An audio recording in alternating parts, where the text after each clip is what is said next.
So I wanted to give you a chance, Chief, to talk about what happened from your perspective. You were not the first response there, but you were there helping to clear rooms in the near aftermath of the shooting itself.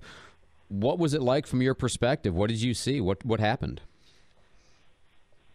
Well, just to be clear, I was with dozens of other deputies and law enforcement officers that were just helping to clear the building after the event. But I will tell you that it started out like a normal morning, but then you get the phone call that there's a active shooter. I mentioned it before. A lot of times we get a report of an active shooter, but it's not really an active shooter. In this case, unfortunately, as you can hear the radio transmissions, you hear the shots in the background, so you know this is unfortunately the real deal. And then when you actually walk into the building itself, you already have a sense for what you may see because you have heard the radio transmissions. But when you enter and you see the broken glass, the chairs and furniture overturned, the blood-stained floors, the process of still clearing the building, and unfortunately the bodies that lay on the ground, you certainly get a real sense for the evil, but also the heroism and the sacrifice that took place. I was able to see that firsthand, and again, as you mentioned, there is a lot to talk about here. But I would like to say that based on conversations that I've had and what I observed personally, the first two first responders that arrived were DOD police officers. And they engaged the shooter. In fact, they were able to do that because of the incident that you've heard about. Was able to call outside and direct them to where the shooter was.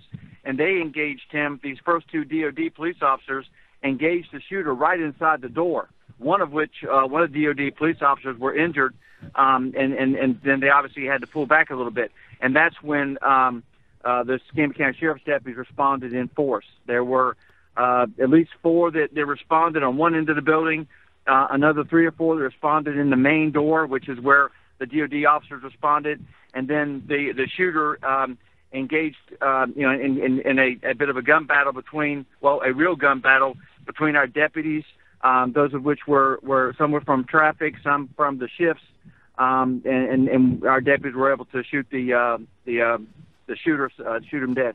So it sounds like the gun battle was really taking place sort of outside the building in sort of the doorway vicinity where the DOD police had engaged him and then pulled back, or was this inside the building?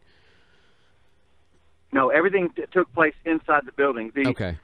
Just to give you a brief description, the building has a large entranceway, and that's where and from that entranceway you can go upstairs, you can go to the left, you can go to the right. It's a rather large building, and as I mentioned before, the process of clearing the building, even after the fact, took a long time because there are a number of rooms in there. And I will tell you that the shooter was able to get to at least 2 different levels and engage our deputies from both levels, and throughout a long hallway again where the officers that responded from the DOD and the Escambia County Sheriff's deputies had that running gun battle with them from upstairs and then from down the hallway. And the DOD officers even from a closer quarters than that. So this sounds like this took a while, and by a while I mean it wasn't 10 seconds; it was minutes, maybe long. Is that your understanding? Well, I will say that when you're faced with a gunman and shots are being fired, whether you're in law enforcement or not, 30 seconds probably seems like an eternity. Yeah. This happened in a couple of minutes. The shooter had a little bit of a head start on us, obviously, because of the surprise aspect of the thing. But as I'm telling you, I hope you get the sense of pride that we have from a sheriff's agency and from just from a resident of Escambia County, because NAS we hold that place so dear. The pride that I have and Sheriff Morgan has, and the entire sheriff's office has in the actions of the sheriff's deputies. Again, we don't want to lose sight of the fact that the first 2 that were there were the DOD police officers, and again, one of those 2 were actually shot. So if you take it piece by piece, it's kind of hard to fathom how many lives were saved in every little aspect of what took place. The incident that crawled out and he directed the first response, the first responders to where the suspect was, the DOD officers that slowed him up with their interaction with him, and then obviously the actions of the sheriff's department and the deputies who ultimately put this thing to an end. Absolutely. And that's why I was so looking forward to our conversation, because I wanted to hear more about, especially the Department of Defense police officers' response. We just haven't heard a lot about that specifically.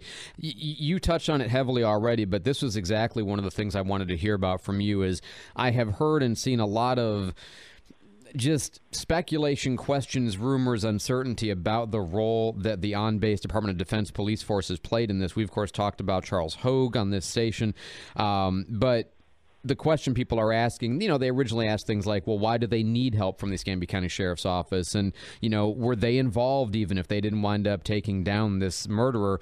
And what I'm hearing from you is nothing but the highest praise for their willingness to engage and to have trained with your officers over the course of time for exactly these kinds of situations. Absolutely. We've had a great relationship with the Navy here in Pensacola. And we have a memorandum of understanding that if they need us, that we will respond. And that's exactly what took place. They handled themselves very well. The Department of Defense, the Navy obviously handled themselves very, very well in the midst of all of the chaos. But this is just a first response help and assistance when it was needed. I'm not sure what anyone can make of that, except for that we train together. And in the event that something like this takes place, and not just on NAS, but in other Navy locations that I won't really get into, but sure. That's what we do. That's what the first responders do. Now, are you normally, and it's just a matter of clarification, are you normally allowed to carry guns onto the base, or is that only under response circumstances that your officers are able to be armed on the base? No. We're allowed to carry weapons on the base. We really, in our official capacity, we don't go there very often, but sure. oftentimes but sometimes we do deal with NCIS, and so we do have an opportunity to go onto the base. And there's certainly no problem with that at all. So I hope that clears some of that up. I would like to say, Andrew, real quick, that there's a part of this that we're not talking about enough, I guess. And there are dispatchers involved that were able to safely and efficiently let people, deputies, responders, know where to go, because a lot of people don't know every location on the base. Yeah. So obviously a shout out goes out to the dispatchers that are that were fielding dozens and dozens of phone calls and then facilitating the response of not just the Escambia County Sheriff's Office but also the Pensacola Police Department, FDLE, and everyone that helped to respond. I think it's very important to note that. And the second thing I would like to say is that the response of the deputies, even though they weren't the ones that engaged in engaged the active shooter and killed him, that there were some life-saving efforts there. I know for a fact that there were deputies that performed first aid, that applied tourniquets, that really saved lives of a number of people. So. Again, it's not just the ones that fired. It's not just the DOD police. It's the dispatchers. It's the officers that responded that saved lives. It's the agencies that came to assist us. It's obviously the Navy personnel. I tell you, when you look at things, you'll obviously have a chance to critique them. I can't imagine anything but even a greater sense of pride when all the stories get out to the public, and that they learn and appreciate more about what took place. Again, still remembering the fact that we lost 3 service members, and that this is something that Pensacola is going to deal with for from time to come. Well, I certainly appreciate that. I look forward to the various medals and commendations that will come out as a result of this. And Chip, I tell you every time we talk how much I appreciate you, the training you impart, and what your officers and deputies do to keep us all safe. It's now no more true. It is now as true as it has ever been. I appreciate you. I appreciate them. This whole community is so glad that we have you guys protecting us. Thank you for the time, and thank you for your service this past week. You bet. Take care.